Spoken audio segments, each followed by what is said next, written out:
If you're an entrepreneur with a pioneering business and you want to start a franchise, you're in the right place. Watch till the end for some important advice.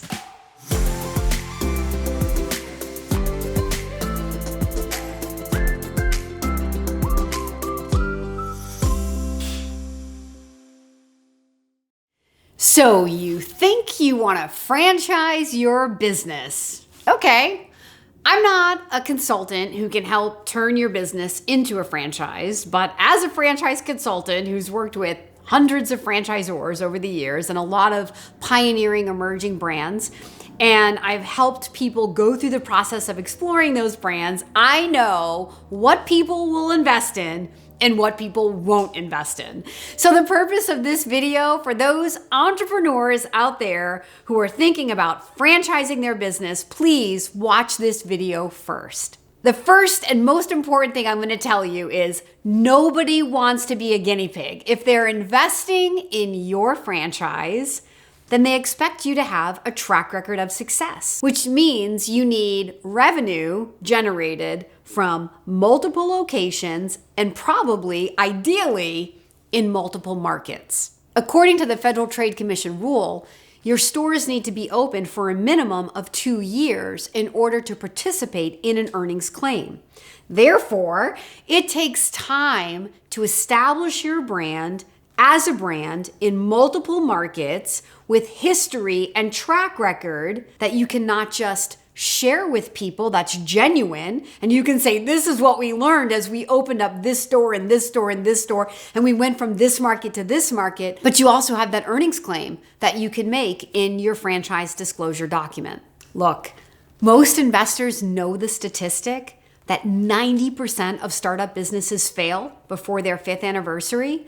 But what most people who are looking at franchising don't correlate is that your business is a startup business. Because you have the name franchise on it, people automatically think like, okay, this is in a special class. And it is because you've turned it into a franchise. But the reality is your business is nothing more than a startup business. And in franchising, 100 units is the stabilizing point of a franchise brand.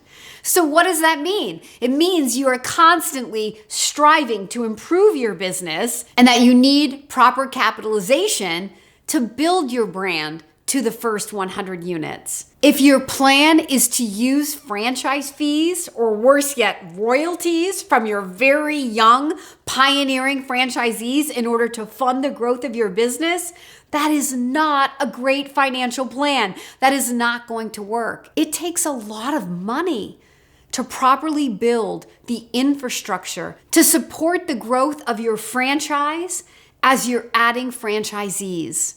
And because today's investors are working with people like the Daily Coach, they're sophisticated. They know to look in your FDD for your corporate financials. They know to ask questions that are going to bring to light how experienced you really are. So before you spend thousands of dollars turning your business into a franchise because you see dollar signs in a royalty stream, think about these things first. Build the foundation of your business properly so that when you do start selling franchises, you don't have to backpedal and recreate what should have been created first as your foundation. Being a franchisor, it's a really big deal.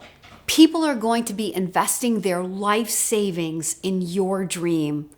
So think about this before you spend thousands of dollars turning your business into a franchise.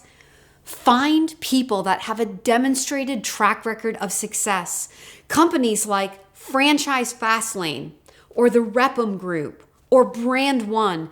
These are 3 nationally recognized consulting firms that take young startup entrepreneurial brands and help build that foundation, help school you in what you need to know to be a solid franchisor.